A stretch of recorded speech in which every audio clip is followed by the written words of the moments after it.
Esta semana tengo la oportunidad de charlar con Paco Alarcón. Le escuché por primera vez en un clinic en Murcia y la pasión que desprendía y la convicción en las ideas que mostraba me hizo dudar mucho. ¿De verdad se podría abordar el juego desde su globalidad y no entendiendo este como compartimentos estancos? Docente universitario enamorado del baloncesto, lo que le ha llevado a buscar cómo mejorar los procesos de enseñanza-aprendizaje en deportes de equipo. ¿Cómo influye la neurociencia en el entrenamiento? ¿Especificidad o inespecificidad en la toma de decisiones? Falsos mitos en los procesos de entrenamiento. ¿Cómo divulgar el conocimiento científico para que éste llegue a nuestras prácticas diarias? Serán algunas de las cuestiones que trataremos de abordar. Un formador que no deja de formarse. A veces me pregunto cuántas horas tendrán sus días o cuántas horas duerme. En nuestro deporte, los participantes deciden entre múltiples opciones. La variabilidad, la imprevisibilidad, la espontaneidad son inherentes a la competición. ¿Satisfacemos estas necesidades con el entrenamiento? Como decía el entrenador Marcelo Bielsa, el entrenamiento debe posibilitar que el futbolista libere sus posibilidades de inventar en el terreno de juego. Y demás. Y hacerlo lo que tú decías en el correo, que al final muchas veces es muy difícil pasar de la universidad al entrenamiento diario. Claro, Y a ver si fácil, podemos conseguirlo. seguro que sí. Hay mucha gente con esas mismas inquietudes que están muy cerca no del conocimiento profundo, pero sí de querer cambiar, ¿no?, el punto de partida. Entonces yo creo que es de interés ahora mismo. No todo el mundo se acoge a esto y gente sigue enganchada en sus modelos y no sale de ahí, por desgracia. David es más positivo que yo creo que vamos más lento de lo que nos gustaría, pero es cierto que hay mucha gente con ganas. Pero muchas veces somos muy reacios a esos cambios tan transgresores de dejar a un lado todo lo que se ha hecho. Y, y, se, y cuestionamos mucho lo que hacéis desde las universidades, como si no fuera válido, que desde el laboratorio no se construye con... Y es un fallo que ojalá nos quitemos esa losa de encima.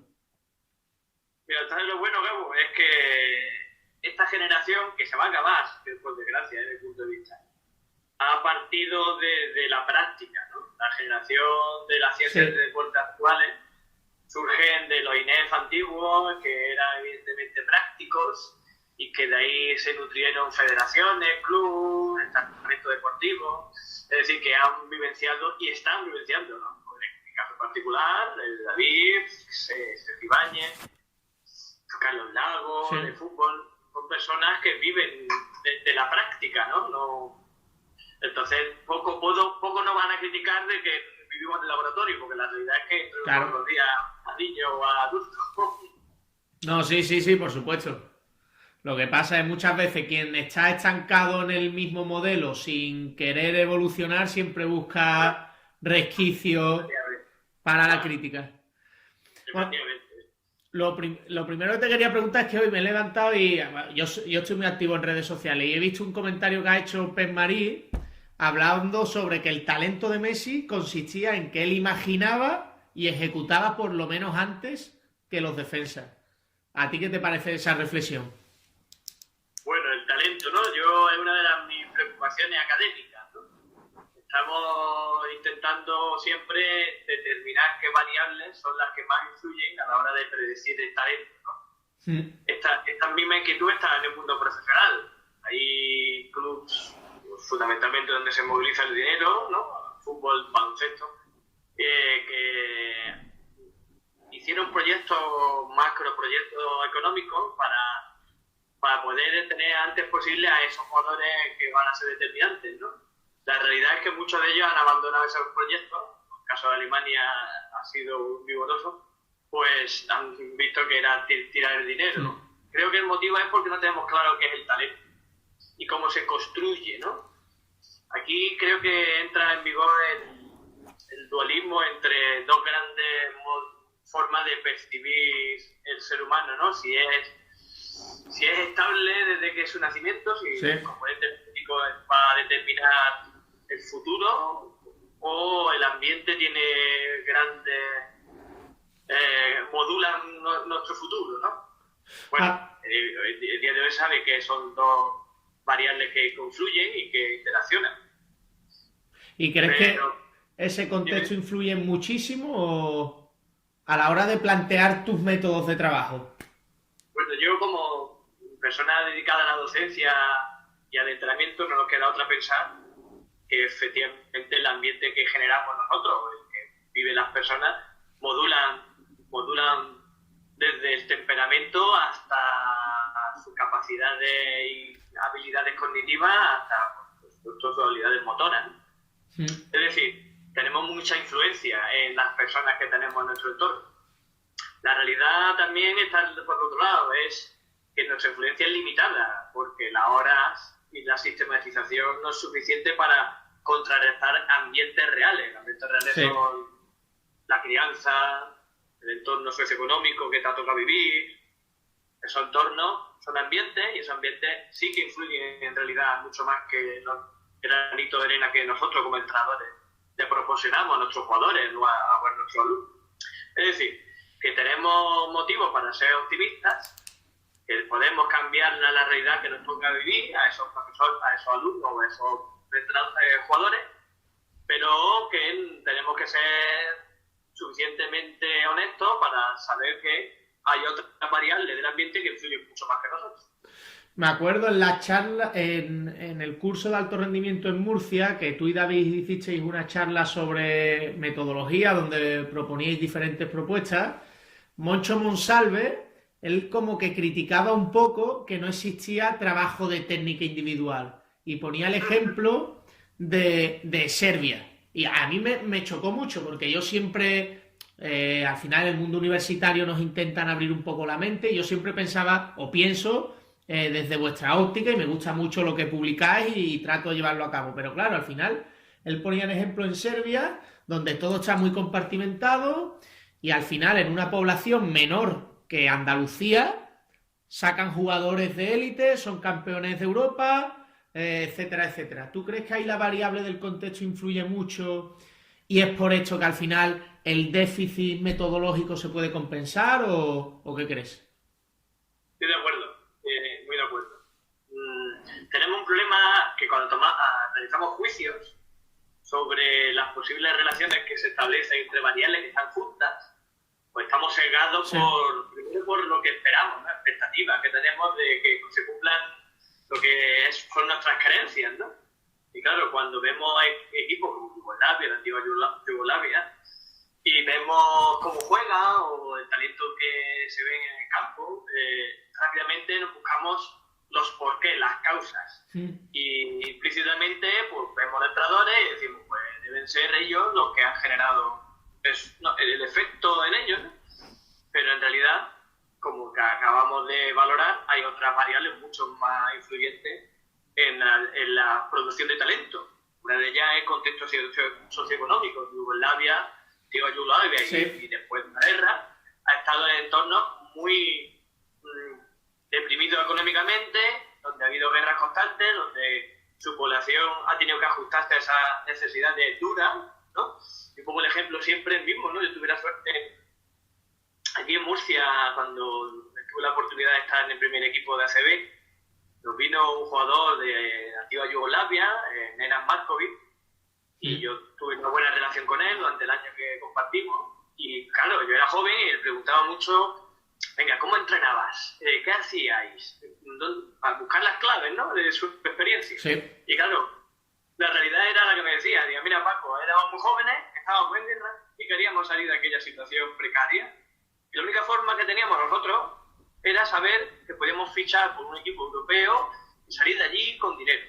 Y eso era un gran motivador. Sí. Esto pasó en aquella generación magnífica de Argentina, donde en el momento histórico económico era deprimido, y ha pasado históricamente, pues, siempre el talento surge de las situaciones más difíciles, ¿no? Pasa, por ejemplo, en los keniatas, corredores de atletismo de distancias largas, ¿no? Sí. Salen siempre, se nutren siempre de situaciones difíciles personales, ¿no? Pues ahora hay Alberto Lorenzo, un compañero nuestro de Madrid, tiene una línea de investigación que trata de ver si hay una relación entre pasarlo mal en tu vida, tener momentos duros, y el talento deportivo. A la pregunta si es genético o no, hablan de que los keniatas tienen un componente genético que les posibilita ser los mejores en estas distancias. Y la pregunta es, ¿por qué ningún hijo de Kenyatta, campeón del mundo, olímpico, ha tenido grandes éxitos, ¿no? Y eso le preguntaban a uno de los mejores, ¿no? Sí. La respuesta era fácil. Él le decía, es que mi hijo va al colegio en coche. Yo iba descalzo durante 50 minutos corriendo. O sea, la ausencia de calle que ahora tenemos y que el entrenamiento quizá no está satisfaciendo las nuevas necesidades Claro. que tienen los niños. Es que en realidad está todo conectado. Vamos. Hay mucho avance en neurociencia que están determinando, hay una teoría muy bonita ahora, que se llama la cognición encarnada. Sí. Hay un libro, sí, si me permite, te lo voy a enseñar, que lo acabo de bajar. Es un libro que se llama La inteligencia corporal, que es uno de los autores que ahora mismo pues más un tirón tiene en esta nueva teoría. Y lo que establece esta teoría es que en realidad nosotros no somos mente por un lado y cuerpo por otro, sino que en realidad nuestras capacidades cognitivas, aquello que nos define como ser humano, solo son mecanismos adaptativos para que el cuerpo, es decir, el todo, se adapte a esos entornos nuevos, difíciles, que evolutivamente hemos tenido que soportar, ¿no? Claro, la dificultad es hoy en día, ya no tenemos esos entornos difíciles, todo es fácil, no generamos esfuerzos y entendemos que, y además culturalmente vemos que lo que realmente nos llama es la inteligencia, hacer cosas inteligentes, mentalmente, ¿no? Retos mentales. Sí. Queremos que el cuerpo está ahí, ¿no? Como mero el que lleva la mente por un lado para otro, ¿no? Sí, sí. Pero en realidad la inteligencia también es corporal, porque no podemos distinguir el cuerpo de la mente. Esta teoría encarnada habla de que evolutivamente, antropológicamente, la condición surge de la necesidad de acción. Y por tanto, en el momento que queremos disociar o creer que podemos desarrollar nuestra condición sin tener cuerpo en nuestro cuerpo, pues estamos limitando nuestra capacidad. Por eso, en esos entornos duros, difíciles, que exigen todo nuestro organismo, ponernos a adaptarnos a esas nuevas exigencias, mejoramos nuestra cognición, mejoramos nuestro talento más psicológico que está determinando el talento futuro motor. Hablando con uno de los jugadores que aquí tenemos americanos, y claro, preguntando un poco de cómo trabajan allí y demás, él me decía que los entrenadores cuando hacían tecnificaciones, ahí tenían entrenamientos de tecnificación, workouts, que les decía que siempre les daba 3 herramientas para cualquier acción táctica. ¿Tú crees que eso es una forma de limitar al jugador? Yo lo que creo, y comparto de nuevo esta teoría encarnada, es que hay que luchar contra la creencia, también desde de la propia ciencia, que adquirimos habilidades en el momento que procesamos la información y generamos patrones, ¿no? Se guardan patrones en nuestro cerebro y esos patrones se replican. Es decir, terminamos pensando que hay unos patrones en los modelos que el entrenador puede adquirir y transmitir, ¿no? Sí. Entonces, prescribe en realidad esos patrones para que el conocimiento que adquiere el maestro o el alumno, el entrenador, lo transmite, que es un error para mí, desde el punto de vista un error. Nosotros creemos, desde nuestro grupo de investigación, que lo que tenemos que es generar esos entornos ricos para que la capacidad adaptativa del ser humano y por tanto del jugador se adapte a esas necesidades nuevas.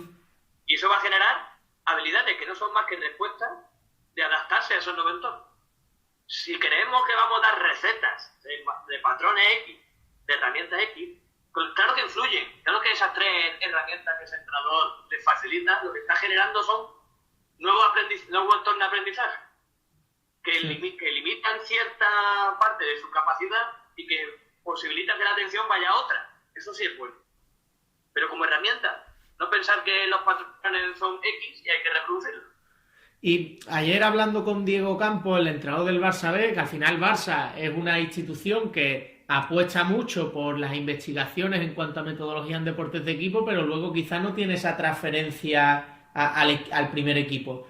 Él hablaba de que sí, que a él le parecía todo muy bonito, el tema de el construir el aprendizaje, el protagonismo del jugador, pero claro, que si él quiere plantear un tipo de defensa, ¿cómo la puede hacer si él sabe que el jugador no va a llegar a poder hacerla por sí mismo, si tú no le das la herramienta? Y ponía un ejemplo de saltar al 2 contra uno en bloqueo directo, no sé qué.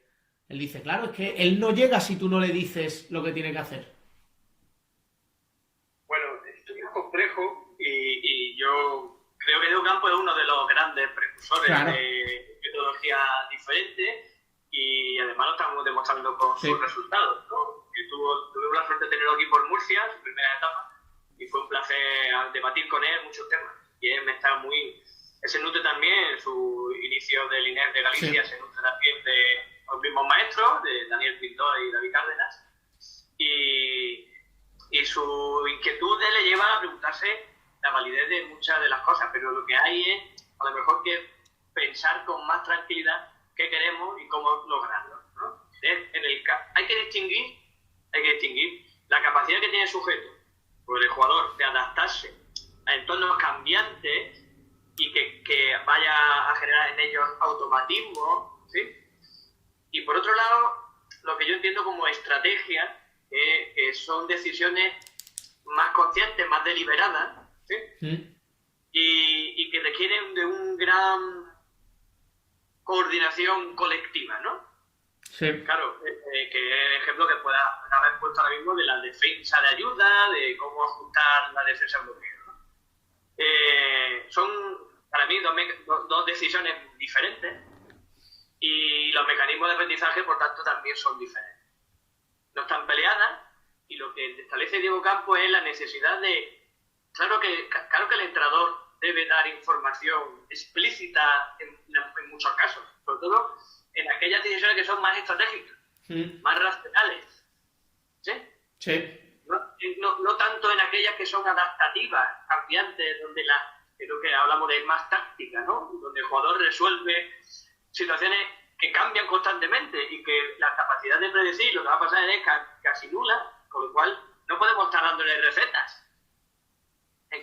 Pero ni siquiera en eso que tú has definido como que yo quiero que haga esto, sigue partiendo del error de pensar que se va a reproducir tal cual. Claro. Sí. Yo quiero que haga esto, pero es que la realidad es que el atacante no va a ajustarse justo a lo que tú crees que va a hacer, ni la defensa va a llegar en el momento justo, que llega siempre, porque no se pueden reproducir las situaciones. Con que haya un jugador que llegue mínimamente desequilibrado en distancia en el tiempo, todo cambia y tenemos que ajustarnos. O enriquecemos al jugador en su capacidad adaptativa para saber ¿y qué hago ahora? Que no es lo mismo. Sí. ¿Cómo me ajusto? Por lo tanto, yo creo que el motor de la instrucción, de lo que el entrenador debe instruir al jugador, no es tanto en réplica o modelos de conducta, sino en objetivos, en intenciones. Esas intenciones pues, pueden ser muy generales o muy específicas. Pero si el jugador tiene claras las intenciones y le estimulamos el entorno con mucha variabilidad, va a ajustar su comportamiento buscando esas intenciones. Yo creo que la clave, incluso en aquellas decisiones que son muy estratégicas, ¿no? Como fue el caso que Diego Campos, ¿no? Esto no es fácil, ¿no? Pero creo que hay que ir por ahí. ¿Y crees que el dominio que debe tener un entrenador del juego para proponer este tipo de metodologías es mayor o no? ¿O es indiferente? Porque al final controlar, o no controlar, sino proponer escenarios que puedan reproducir comportamientos imprevisibles que se dan en la competición es muy complejo, mucho más complejo que al final decir hasta la finalización o si va aquí el balón haces tal cosa. Claro, mucho más complejo. Y por supuesto que es muy importante que el entrenador conozca profundamente su deporte, pero muy importante. Otra cosa es que entendemos por conocimiento de nuestro deporte, ¿no?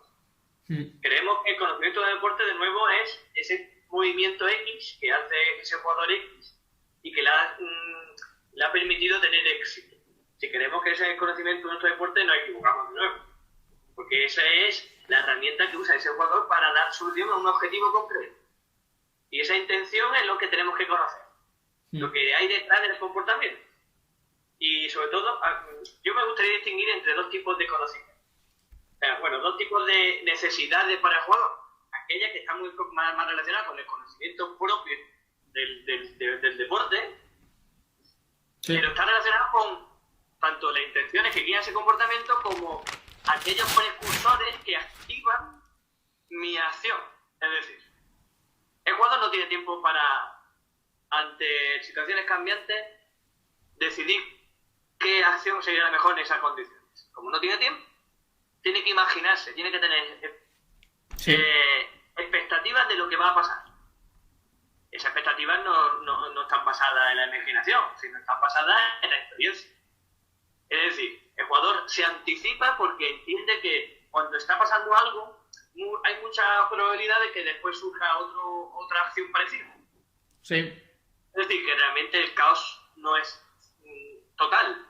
Hay capacidad de anticiparse lo que va a pasar porque hay probabilidades de que se repitan ciertas conductas. No tanto ciertos patrones, sino ciertas intenciones.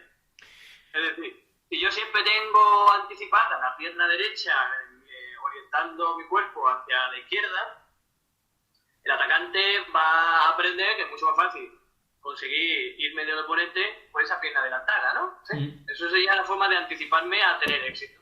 Eso sí es conocimiento del juego. Es decir, el entrenador tiene que aprender a cuáles son los preíndices que le van a ayudar a decidir mejor al jugador. Eso sí es conocimiento del juego. Antes de esta acción tan maravillosa que te encanta, ¿qué ha pasado antes en el juego? ¿Cómo estaba la orientación, la defensa? ¿Cómo era mi velocidad? ¿O era mi orientación? Todo eso son preíndices que hay que enseñar. Pero no explícitamente, de nuevo, sí, sino que hay que proponer y hay que variar. En el fondo no es tan difícil. Es entender el juego, cuáles son las grandes intenciones, que son los grandes objetivos, y manipularlos constantemente para que haya gran variabilidad. Por lo tanto, conseguimos los dos objetivos, que el jugador tenga la capacidad de mejorar su capacidad adaptativa y también la capacidad de aprender aquellos estímulos que están presentes en el entorno para anticiparse. No sé si me estoy explicando. Sí, sí. Ahí, como tú has dicho al principio, al final ahora se está investigando mucho sobre esta temática, pero que solo se investiga en deportes con dinero. ¿Tú crees que al final los resultados que se obtienen en fútbol o las afirmaciones que se hacen desde el fútbol son aplicables a deportes colectivos como el baloncesto? Es decir, en fútbol al final es como decía Juan Malillo, es el único deporte donde un equipo puede ganar el partido sin haber tirado, sin haber llegado a la meta en ningún momento. A ver, yo creo que hay limitaciones porque son deportes que tienen aspectos en común, pero hay otros que no tanto. Entonces hay que tener la capacidad de discriminar a aquellos que sí no puedes usar para un deporte en concreto, baloncesto. Por ejemplo, ¿qué ha promovido el fútbol? La detección del talento. ¿Qué? ¿Se puede transferir esto a los deportes de interpretación? Por supuesto. Conclusiones desde la psicología. Pues que hay variables psicológicas que influyen con gran determinación en el rendimiento futuro de un futbolista. Y como el fútbol es el que maneja más económicamente, pues hay más investigación en este aspecto. Y esto se está haciendo, debemos esto, efectivamente coincide. Es decir, hay ciertas capacidades que predicen el rendimiento futuro de un deportista de élite y son cognitivas. Y además tenemos una firme convicción de que se pueden entrenar.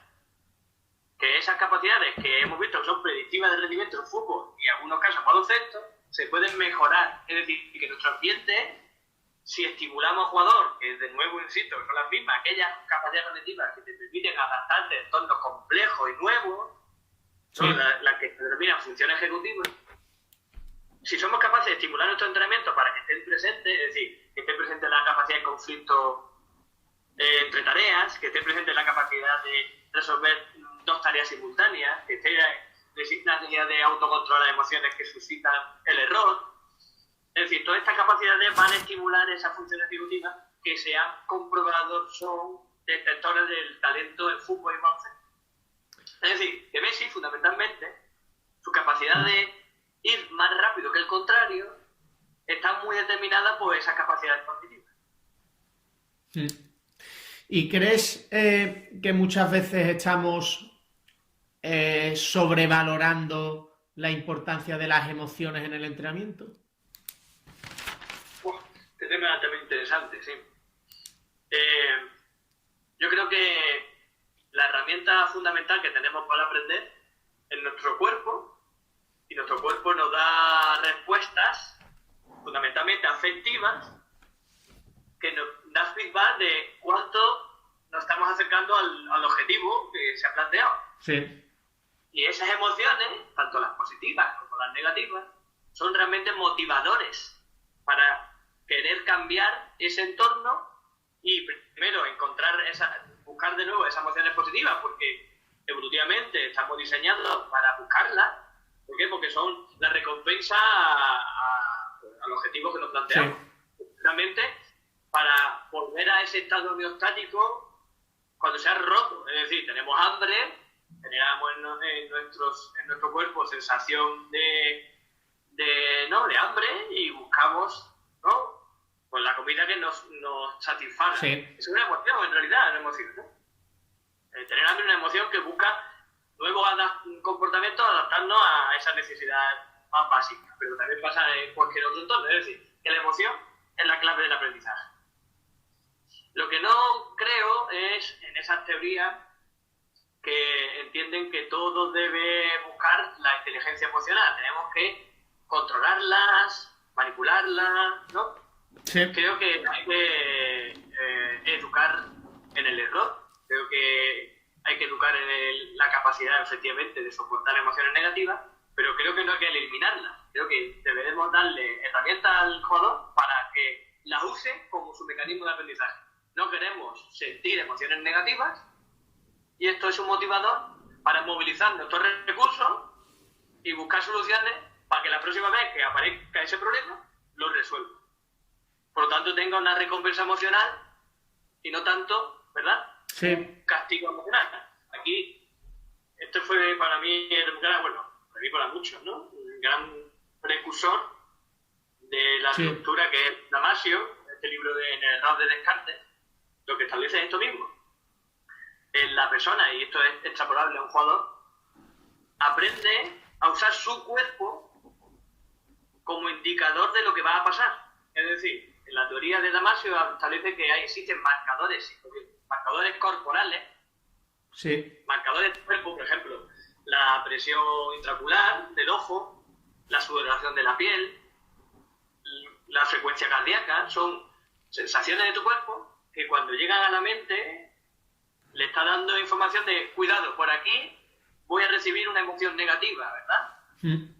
Quiero huir de ella, voy a decidir mejor por aquí, que voy a encontrar una recompensa emocional más alta que por este camino, porque me he anticipado, de nuevo la capacidad anticipatoria. Es decir, el cuerpo nos da la respuesta a la decisión gracias a la emoción.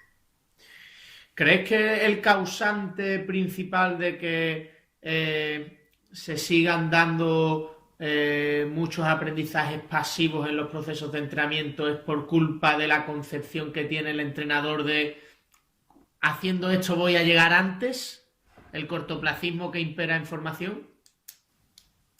No sé si en realidad lo que mueve al entrenador es esa necesidad de tener rendimiento a corto plazo. Lo que sí es cierto es que cada vez más le damos valor al resultado inmediato y eso acelera a lo mejor, ¿no?, los procesos, ¿no? Sí. Pero yo creo que en el fondo es que creemos firmemente, estamos convencidos de que ese es el mecanismo de aprendizaje, ¿no? Que el ente pasivo, podemos aprender de forma pasiva, ¿no? Pues es un error, pero es verdad que el cortoplacismo no está ayudando, lo que está es facilitando simplemente, ¿no?, la incapacidad de aprender del jugador. Después llega a cierta edad, y además mucho más importante para mí, ¿no? Hay una clave en todo esto mucho más importante que la capacidad de que un jugador sea más o menos bueno, ¿no?, en la solución del problema. Y es que quiera venir a entrenar. Que él se sienta partícipe del aprendizaje, lleva como implícito que se lo pasa bien. Que él percibe que es autónomo en ese proceso. Y por lo tanto, una necesidad básica psicológica que le permite disfrutar. Y la otra Sí. es la competencia. Se va a sentir competente. ¿Por qué? Porque él va a solucionar su problema con su capacidad y por tanto se siente competente. Si medimos por igual a todos los jugadores y le damos soluciones iguales a todos los jugadores y además se las prescribimos, pues momentáneamente pueden tener éxito. Pero en el momento que las cosas cambien, y eso es natural en este deporte, lo que van a sentir es frustración por no sentirse competente y además no sentirse que depende de él, ¿no? Los entrenadores constantemente desde la banda, ¿no? Sí. Pasa, tira, bota, hazlo así, no ves que lo estoy viendo yo, ya, viendo yo, pero es que el jugador no lo está viendo. ¿Por qué? Porque no le permite la oportunidad de que él aprenda dónde están las claves y poner en práctica su decisión. Entonces lo que para mí es más triste de todo esto, y que fundamentalmente el objetivo del entrenador debe ser es que el niño se adhiera a la práctica deportiva. De que cuando tenga 15 años no lo deje. Y cuando tenga 18 años necesite el ejercicio físico, en este caso la práctica de baloncesto, como parte de su vida. Y que siga siendo activo. Porque este es nuestro gran objetivo. Y no puede ser otro, además de que queramos que sean mejores jugadores. Pero si se le olvida esto, ese modelo más pasivo, lo que va a generar es frustración por no darle salida a las necesidades básicas psicológicas, la competencia percibida, la autonomía y la aceptación social, ¿no? ¿Y cómo podemos concienciar de este cambio de paradigma, por así decirlo? Un ejemplo claro es en la educación. Porque se habla de esos aprendizajes activos, etcétera, etcétera, y muchas veces se culpabiliza al profesor de que no se lleve a cabo estos aprendizajes activos donde el protagonismo sea del alumno. Quizás no deberíamos cambiar un poco el foco de señalar al profesor o de señalar al entrenador.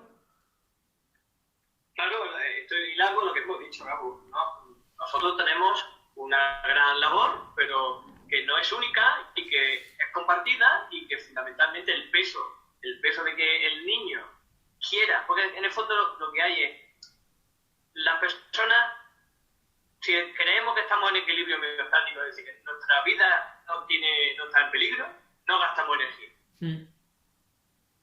Y solo gastamos energía cuando este equilibrio se ve roto.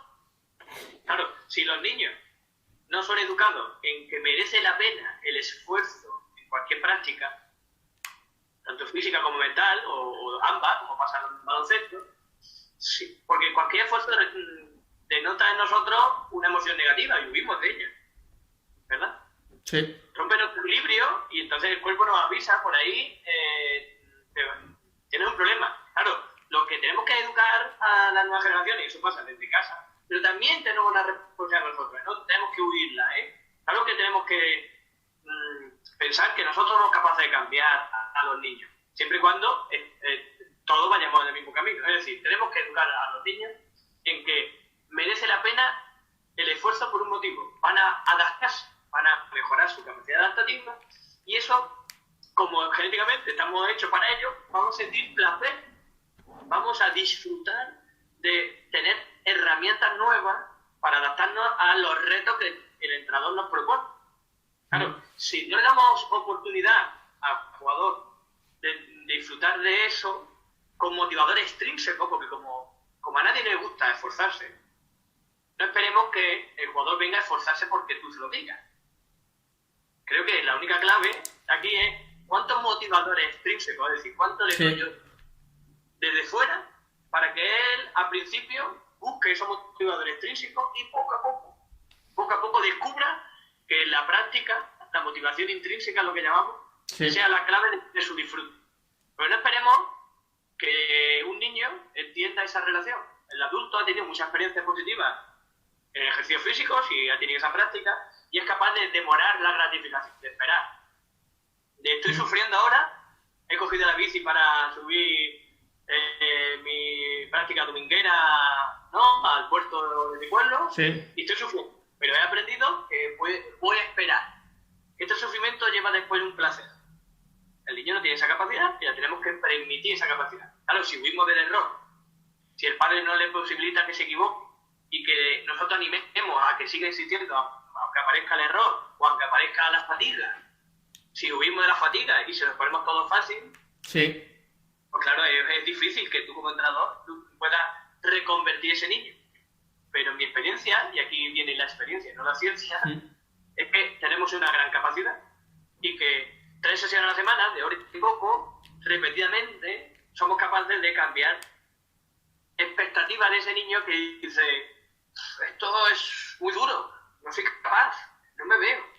Pero si tú Sí. estás detrás y estás constantemente adaptando las tareas a sus capacidades, es decir, ajustando la complejidad para que al principio no puedan, pero con tu aliento, tu refuerzo, tu premio, quieran movilizar más recursos y de repente conseguir éxito, ellos se sienten con tanto placer, con tanto disfrute, que Claro, cambian sus sí. expectativas, que cambian sus ganas de esforzarse. Es decir, si podemos, tenemos una responsabilidad, pero compartida. Algo que a mí siempre me gusta, porque como jugando siempre he sido bastante malo, era el uso del vídeo en los entrenamientos, porque yo creía que podía ser útil la figura del jugador espejo o que ellos se vieran, de adquirir conciencia por su parte de cosas que suceden en el juego y un poco de esa cultura de ver baloncesto.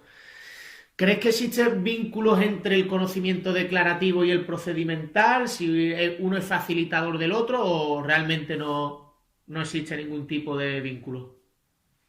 Bueno, aquí en la ciencia hay también controversia, ¿no? Tradicionalmente se ha pensado que para llegar a un conocimiento más procedimental, es decir, más de el saber hacer, Sí. y que además el conocimiento procedimental tiene una característica que es automática, que se activa por la presencia de una clave en el entorno y además es inconsciente, pues Sí. antes de llegar a este momento de automatismo, de tener hábito, ¿no? Antes hay que pasar por un proceso declarativo, ¿no? La realidad es que no es así, ¿no? Si fuera de esta manera, pues no existirían los jugadores brasileños o los jugadores de fútbol, ¿no? O los americanos que viven en la calle y que nadie le ha dado las claves ni nadie le ha dicho declarativamente qué tiene que hacer. La realidad es que conviven y que son necesarias las dos. Y que cómo hay que usarlas, pues, es difícil, ¿no? Mira, de nuevo te voy a dar otra referencia que es maravillosa, que es un premio Nobel, Daniel Kahneman, el libro titulado Pensamiento Lento, Pensamiento Rápido, que establece estos dos procesos, ¿no? Cuando tomamos decisiones y cuando llevamos a cabo habilidades, podemos usar un pensamiento más lento, que sería más racional, ¿no? Sí. O uno más rápido. El rápido tiene sus ventajas y es se adapta muy rápido a las cosas. Es tan rápido que no tenemos que valorar las pros y los contras. Problema del rápido, pues que es inflexible, es rígido. No podemos adaptar. Claro, cuando el entorno cambia, el automatismo no te permite cambiar. Tal cual has aprendido. Ahí está el pensamiento lento que te permite adaptarte. En relación con tu pregunta del vídeo y del procedimiento declarativo, ¿es necesario? Claro, ¿cuándo usamos el vídeo? ¿Cuándo deberíamos usar? Pues yo creo que en las primeras etapas de aprendizaje de la habilidad, yo creo que hay que permitir al jugador que aprenda de forma intuitiva. Creo que hay que evitar por todos los medios el aprendizaje declarativo. Creo que hay que proponer entornos de aprendizaje donde gracias a las emociones aprendan esas habilidades. ¿Dónde deberíamos usar el aprendizaje más declarativo? Cuando tocamos, cuando paramos de aprender o cuando hay entornos donde ese jugador en concreto no da respuestas. Fundamentalmente lo que ocurre es que como los automatismos, las personas inflexibles y esta inflexibilidad cognitiva está relacionada con esa función ejecutiva, esas personas que no tienen capacidad adaptativa porque no se la hemos enriquecido en el entrenamiento y ya son adultas, ya son maduras, ¿qué podemos hacer con ellas? Pues usar el conocimiento declarativo, por ejemplo, mediante la exposición del vídeo, para decirle lo siguiente: oiga, usted está tomando esta decisión constantemente y es errónea, porque sigue usted tomándola. Muy fácil, no tiene ni idea. Si le pregunta esto, te va a decir, yo qué sé, ¿por qué lo hace? Porque ha aprendido que era la respuesta correcta en entornos concretos que él ha adquirido y ha tenido éxito. Pero ahora el entorno ha cambiado. ¿Por qué ha cambiado? Porque se es mayor y juega con los seniors, ya no es un cadete. y ya no vale solo su capacidad física para solventar el problema. Entonces, por ejemplo, hay un bloqueo directo y se va para adentro como un animal. ¿Por qué? Porque es automatismo. Sí. ¿Verdad?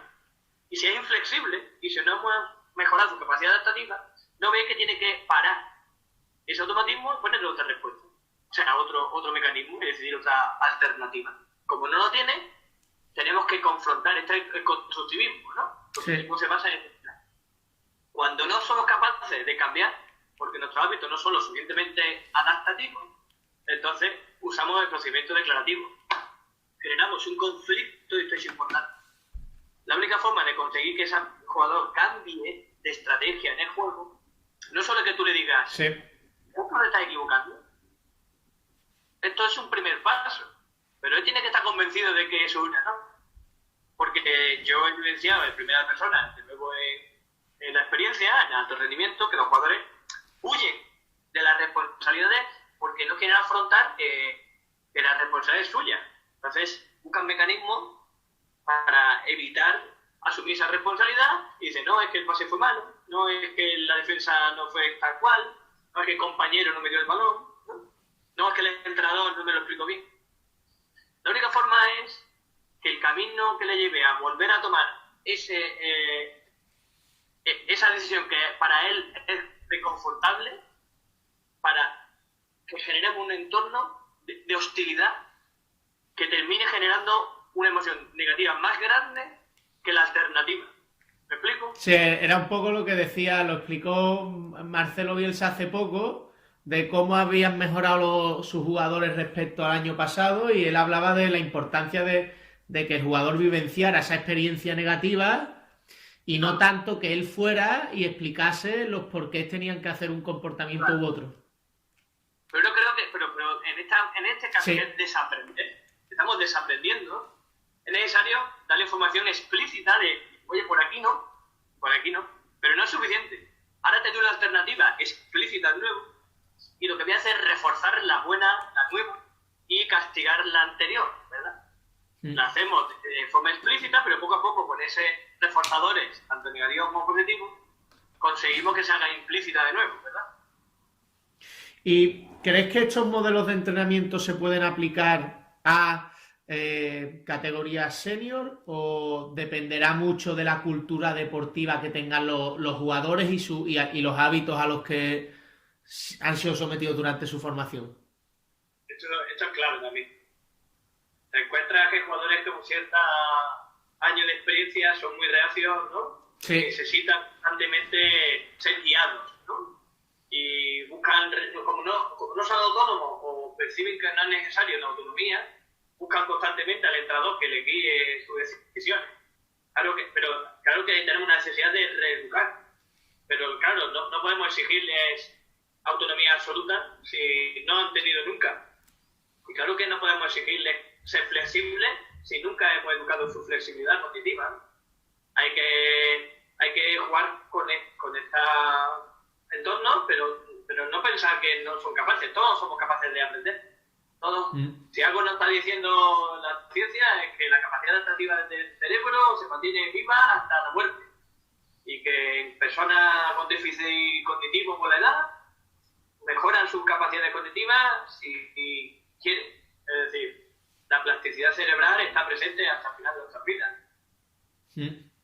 ¿Y crees que hay habilidades técnicas, por organizarlas de alguna manera, que necesitan de una mayor repetición que otras y una repetición, llamémosla volumen? Por ejemplo, las típicas sesiones de tiro que el jugador las pide, dice, no, yo tirar, sin un contexto y demás. ¿O dependerá de la edad o...? Sí, yo creo que has dado el ejemplo que has puesto el mejor. Yo creo que, toda habilidad requiere un volumen alto de plástico para automatizar. Y es indiferente de que sean más abiertas o más cerradas, ¿no? Sí. Las habilidades que son más abiertas dependen más del contexto para poner en juego. Pero no significa que no tengo que repetir. Lo que tengo que repetir es en un contexto determinado.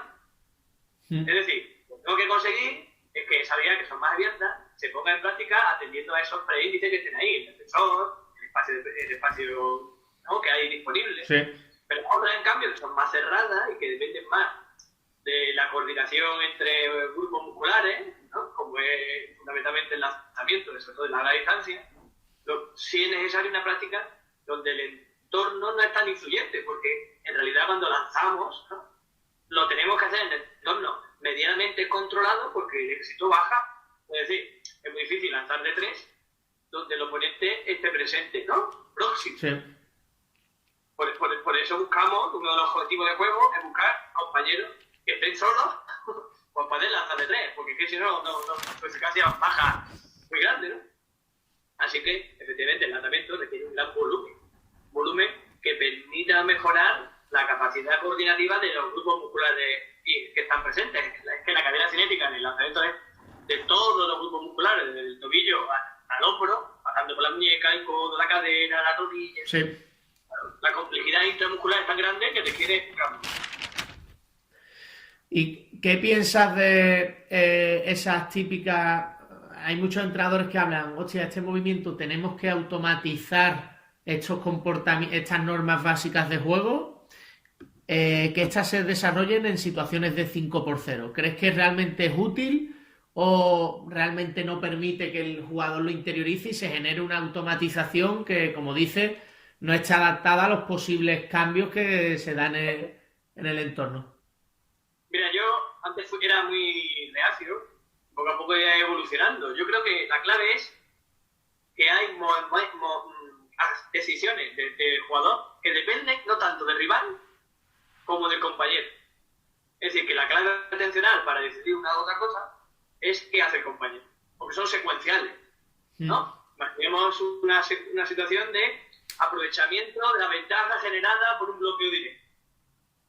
Imaginemos que el jugador que continúa tras bloquear ocupa un espacio con un roleo cerca del área. Sí.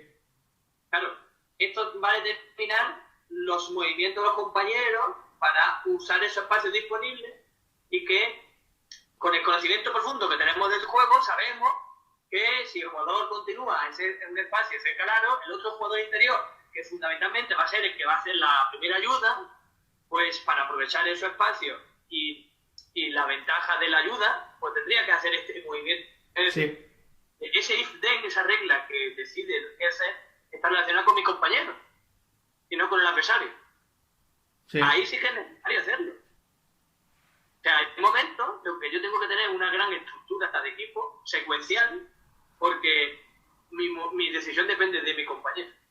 Por tanto, hay que automatizarlo en el 5 contra 0, en el 4 contra 0, en el 3 contra 0. Sin duda, lo que no tiene sentido es pensar que automatizando el 5 contra 0, donde pensamos siempre que el defensor va a actuar de una predeterminada forma, demos solución. Porque yo he visto entrenadores de alto rendimiento en su entrenamiento, ¿no? Es decir, hasta el final, sistema hasta el final, ¿no? Sí. Porque piensa que ahí está la ventaja. Pero es que resulta que ha dejado de usar ventajas parciales o totales en el camino, ¿verdad? Sí. Por esa automatización del 5 contra 0.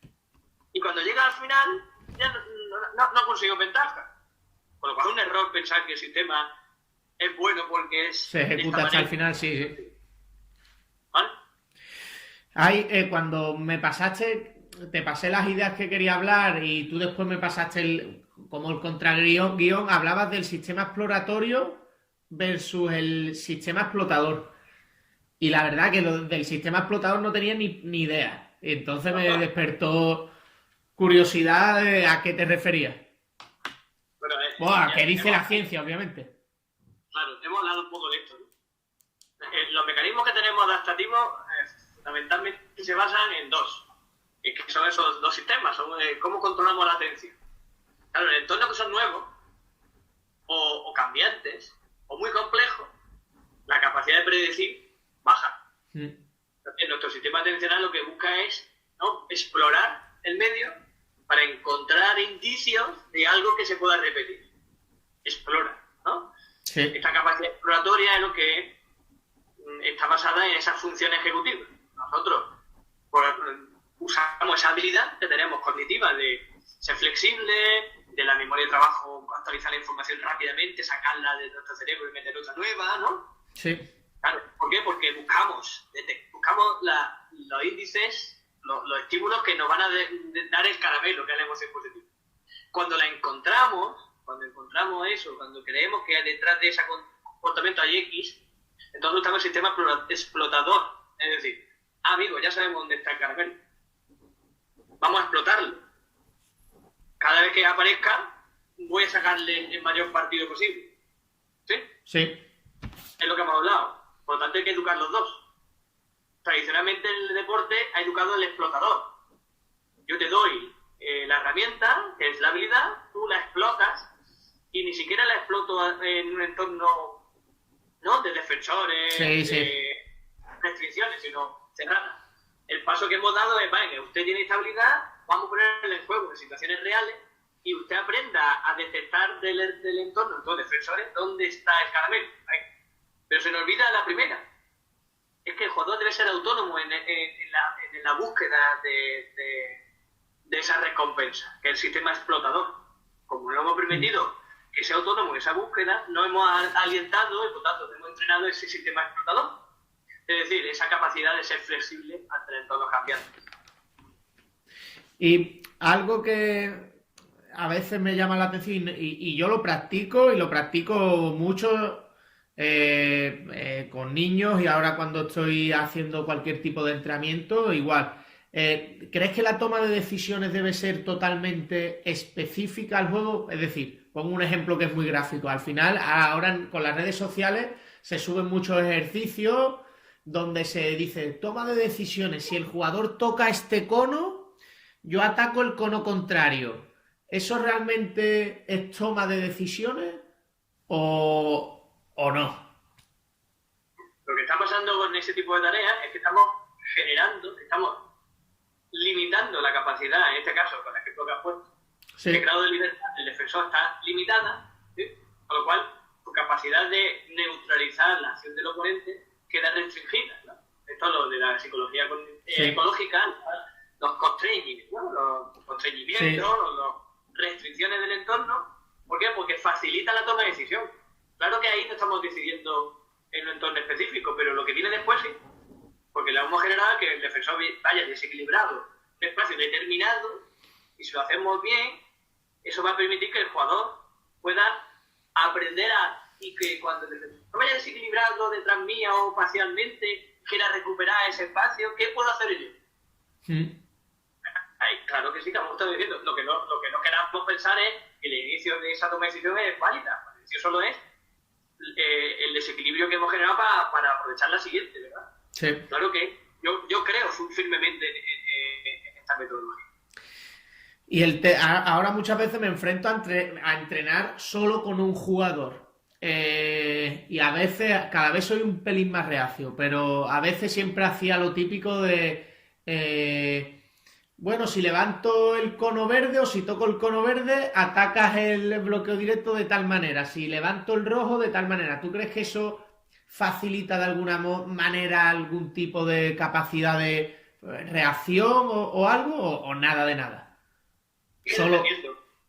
Dependiendo. Este sistema explotador que hemos hablado antes tiene la ventaja de que es transferible, es decir, esas capacidades cognitivas de orden superior se usan en diferentes entornos. El sistema explotador no. Es decir, el sistema explotador necesitamos entornos específicos, repetir esos mismos entornos. Así que hay a veces que tareas muy generales, no sé si este ejemplo que has puesto a lo mejor sería de mayor calidad, pero esas tareas generales donde yo levanto el cono verde, lo que tenemos que buscar es incentivar esas habilidades. Por ejemplo, una de ellas es la capacidad de inhibir la respuesta preponderante. ¿Qué quiere decir? Ese automatismo que tiene el jugador, que siempre lo hace, frenar y decir, stop, hago otra cosa. ¿Cómo podemos mejorar esto? Por ejemplo, con el cono. Si al jugador le decimos, levanto el cono y actúas pues, atendiendo al entorno, no a lo que tú digas, porque si tú me dices cómo actuar, no está siendo adaptativo a ese entorno. Sí. Pero actúa esta posibilidad, verde, pero de repente hay un amarillo y el amarillo dice lo contrario al verde. ¿Sí? ¿Vale? Lo que hemos generado con el verde es un automatismo o una actividad preponderante. Ahora siempre, cuando hagas verde siempre de repente no hagas. tarea de psicología clásica, que es el go, no go, ¿no? Hago, no hago. Si la probabilidad de que aparezca el verde es mucho más alta que el amarillo, lo que el cerebro del jugador es, pues me anticipo, hago. Y cuando aparece el amarillo, ¿qué ocurre? Porque las personas poco flexibles que viven en la actividad preponderante son impulsivas y se dejan llevar, es decir, vuelven a hacer. Pero si con el amarillo le obligo a parar, y esto se repite, y este entorno se repite, el jugador se tiene que adaptar. Con lo cual, lo que hace es mejorar su capacidad adaptativa de controlar el impulso, ¿verdad? Ahí sí sirve el verde amarillo. Pero claro, el objetivo debe ser relacionado con estas capacidades cognitivas. No hago cualquier cosa, ¿no? Hay incluso se comercializa, ¿no? Mucho entrenamiento cognitivo en deporte con herramientas absolutamente poco fiables, donde sabemos que no sirven para nada. Se enciende la luz verde, voy allí, la toco, ¿no? Sí. Pues eso sirve para que ahí sea más rápido, pero no tiene transferencia.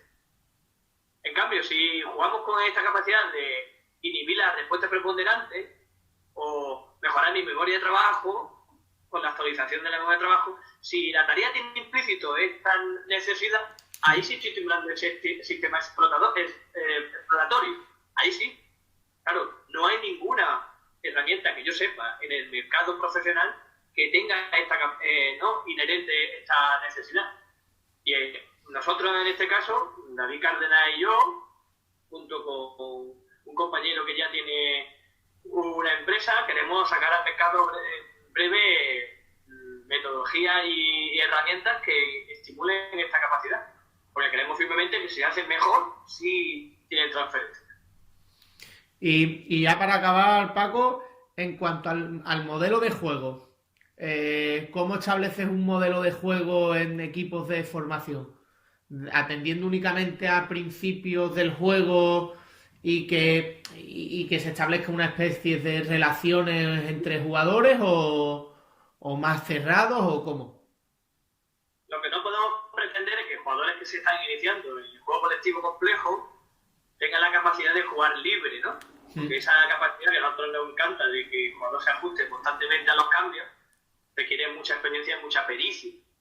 Por tanto, tenemos que establecer el sistema de juego más o menos controlado, donde el jugador, por un lado, tenga oportunidad, fundamentalmente, uno contra uno, de tener un grado de libertad amplio, pero que para poder facilitar ese momento de llegar a ese uno contra uno, haya ciertas pautas o normas que limiten el jugador sin balón qué puede y qué no puede hacer. Hace años Daniel Pintor ya propuso un sistema de iniciación que sigue siendo muy válido y que se basa fundamentalmente en movilidad de jugador sin balón para dejar espacio disponible a jugador con balón y que cuando le llegue el balón donde ya tenga ventaja adquirida por ese movimiento sin balón y que la aproveche. Y lo que podemos cambiar es la disposición espacial para que tengamos variabilidad en el uso de los espacios. Desde una disposición espacial 1-2-2 muy abierta a 1-3-1, ¿no? Donde se encuentra el sistema Shuffle americano clásico para generar espacio y movilidad, y que, por ejemplo, yo actualmente en un equipo senior en Primera Nacional usamos un sistema semiabierto donde es muy similar a ese 1-3-1 ya planteado por David Cárdenas en su momento, ¿no? Pues, Paco, infinitas gracias, de verdad. La verdad que es muy enriquecedor y el de la obra de Coleman sí la había visto, pero la de Damasio no la había visto para nada, así que probablemente echaré vistacillo. Me va a tocar leer Damasio, lo que pasa es que una lectura no fácil, una lectura no fácil, pero que merece la pena. No, seguro. Pues para lo que necesites no tienes más que decirme, Paco. A ti, y gracias por todo el trabajo de difusión que hace, que es maravilloso. A vosotros, que sin vosotros sí que sería inútil por completo. Pues sigue a tope. Te seguiré. Un fuerte abrazo y a ver si ahora tenemos más suerte con un gobierno que apueste más por la ciencia. A ver. A ver si es verdad. Un fuerte abrazo. A ti. Hasta luego.